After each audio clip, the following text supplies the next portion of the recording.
Mr. President, Mr. Secretary General, Excellencies and distinguished delegates.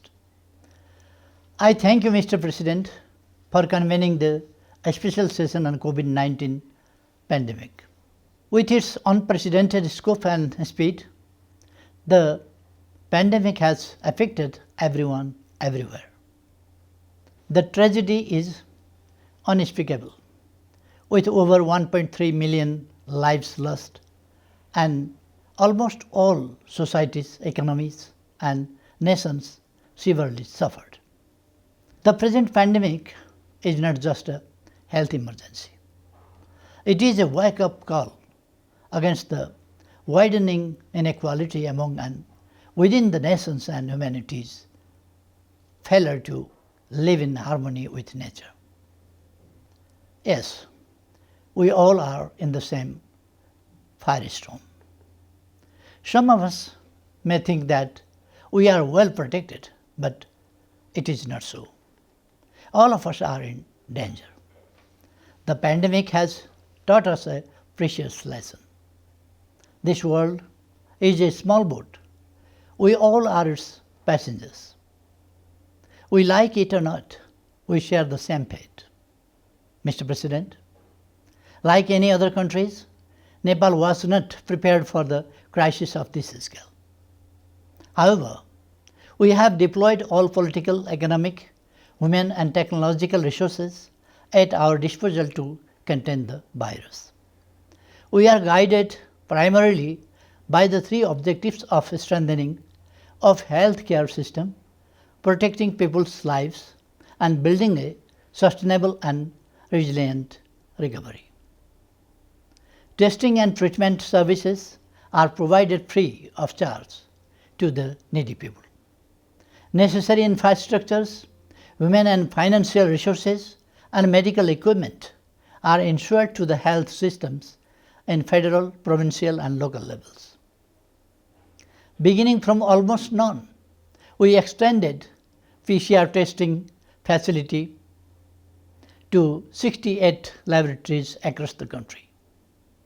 More than 70 hospitals have been designated as COVID-19 hospitals.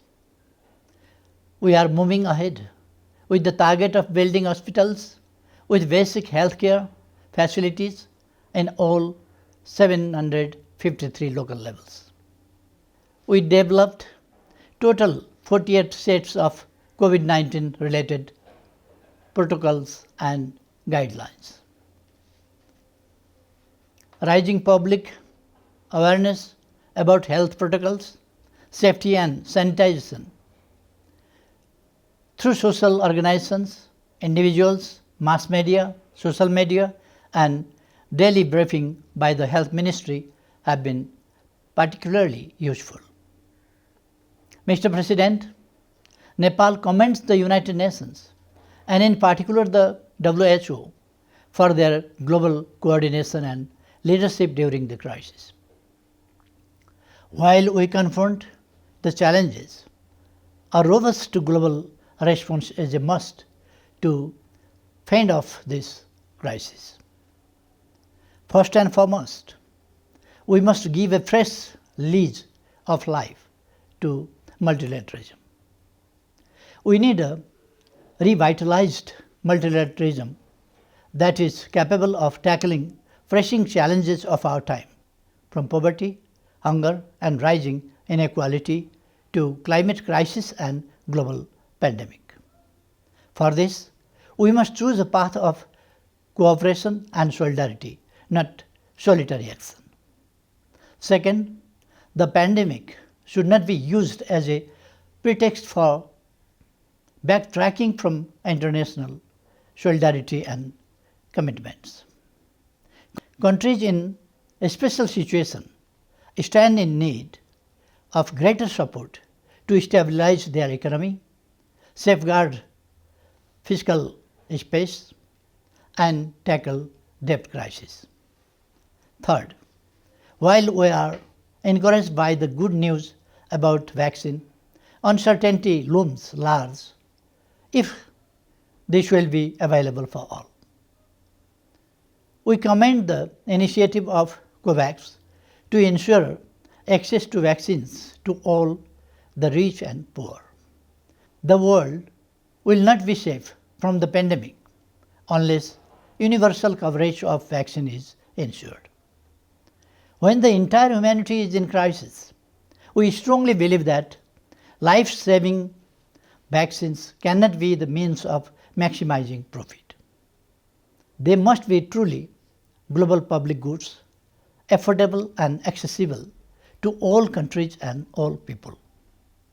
Finally, as we look to recover and rebuild better, our efforts must be aligned with the 2030 Agenda and the Paris Agreement.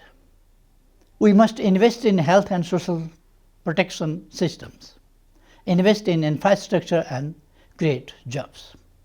National endeavours in this regard must be complemented by international support measures. The present crisis demands a genuine commitment to save lives and global unity to protect societies. Human civilizations have always endured devastating challenges and recovered better. We must not falter. We must act now and act as one community, one civilization, and one world. We must rebound better than ever, leaving no one behind. Thank you.